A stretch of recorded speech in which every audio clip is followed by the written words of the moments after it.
ప్రస్తుతం మేము అనంతపూర్ జిల్లా ఆత్మకూరు మండలం సనప ఈత తోపు దగ్గర ఉన్నాము. మీరు ఇంతకు ముందు చూసినట్టు ఈ ఈత తోపులు మామూలుగా సెలయేళ్ల పక్కన నదులు పారుతున్న చోటల్లా అవంతకవే పర్యావరణానికి పూరకంగా ఆ సెలయేళ్లను దారి చూపిస్తున్నట్లు తీరంలో దేవుడు అద్భుతంగా పెంచబడే ఈ ఈత చెట్ల నుంచి మనకు నిజమైన ఫ్రక్టోస్ బేస్డ్ అంటే మనం ఈ ఈత నీరా కానీ ఈత బెల్లం కానీ తిన్నప్పుడు మన దేహంలో గ్లూకోజ్ ఇంబ్యాలెన్స్ కలగకుండా తీపి పదార్థాలు మనకు దొరికేట్టు దేవుడు పర్యావరణానికి పూరకంగా అంటే మీరు ఎవరు ఒక పైసా ఖర్చు చేయాల్సిన పని లేదు, అవంతకవే పెరుగుతూ ఉంటాయి. ఇలాంటి అద్భుతమైన తీపి పదార్థం మనకు ఆరోగ్యకరమైనది. అనేక పౌష్టికాంశాలు, లవణాంశాలు, ఇంకా చెప్పాలంటే ఈ వైరాణువుల నుంచి మనకి రక్షణ కల్పించే రోగనిరోధక శక్తిని పెంపొందించే ఈ నీరా, ఈ లాంటి తాటి నీరా, ఈత నీరా, తర్వాత టెంకాయ నీరా, ఇవన్నీ మనకు ఏ వైరాణువుల నుంచైనా రక్షణ కల్పిస్తాయి. అదే మీరు చెరకు బెల్లము, చెరకు చక్కెర తింటే రోగనిరోధక శక్తి మీ దేహం నుంచి నశించిపోతుంది. కానీ ప్రస్తుతం ఈ ఇండస్ట్రియల్ ఫుడ్ కల్చర్లో చెరుకుని ఈ ఫుడ్ కార్పొరేట్ కల్చర్ వాళ్ళు ఎరువులు, క్రిమి కీట కలుపునాశక పదార్థాలని అమ్ముకునే దానికోసమని చెరుకు పంటని ఎక్కువగా పండింపు చేసి మొత్తం భూమి సారత్వాన్ని, సారవంతాన్ని నాశనం చేస్తూ మనందరి నోట్లో చక్కెర వేస్తూ మనకు రోగాల్ని అందజేస్తూ పర్యావరణాన్ని ఒకవైపు నాశనం చేస్తూ మూలంగా మన పల్లెల్లో, తోపుల్లో ఇలాంటి అద్భుతమైన పనితనాన్ని, కౌశల్యాన్ని నిదానంగా అంచెలంచెలుగా నాశనం చేసుకుంటూ వచ్చాము. దానికి తోడు ప్రజారోగ్యం కూడా నాశనం అయిపోతూ వస్తుంది.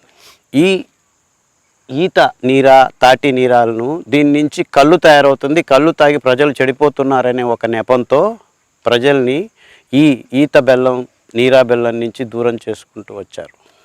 కానీ ప్రస్తుతం నడుస్తున్నదంతా ప్రపంచంలో ఈ చెరకు మొలాసిస్ నుంచి పెద్ద ప్రమాణంలో సారాయి తయారు చేస్తున్నారు.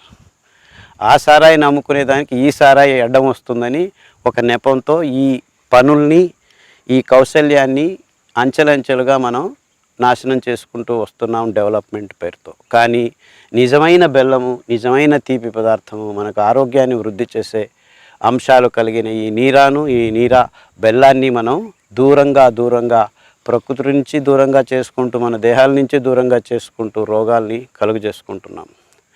నాకు సంతోషం ఏమిటంటే ఇక్కడ ఈ సనప తోపు దగ్గర ఇంకా ఈ వృత్తిలో తొడిగించుకుంటున్న ఈ కులవృత్తిగా కౌశల్యాన్ని అట్టిపెట్టుకొని ఇంకా జాగ్రత్తగా ఈ వృత్తిని చేసుకుంటూ జీవనోపాధి చేసుకుంటున్న వీళ్ళందరికీ మనం మళ్ళా మన నిజమైన బెల్లాన్ని, ఈత బెల్లం, తాటి బెల్లం మళ్ళా మన ఇళ్లల్లో, మన వంటిళ్ళల్లో వాడటం మొదలు పెడితే ఈ అద్భుతమైన కళ, ఈ అద్భుతమైన కౌశల్యం మళ్ళా మనందరికీ ఆరోగ్యాన్ని అందజేసే, బెల్లాన్ని అందజేసే ఈ కార్యక్రమాల్ని మనం ముందుకు తీసుకెళ్లాలని ఒక పెద్ద ఉద్దేశం మాది. వాళ్ళందరికీ మనం జీవనోపాధి కల్పించిన వాళ్ళం అవుతాం.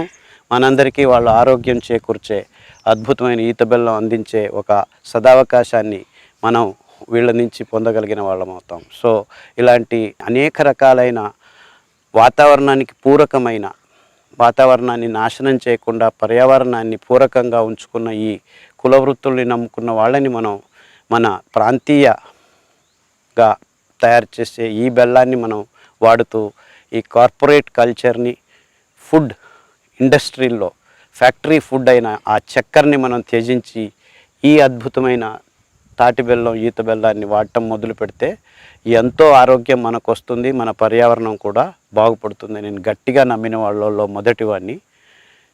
అందరం రేపటి నుంచి ఈత బెల్లం కావాలి, తాటి బెల్లం కావాలి అని అడగడం మొదలు పెడితే ఇలాంటి కులవృత్తులు ముందు వచ్చే తరాల్లో ఎక్కువ అవుతాయని నా నమ్మకం.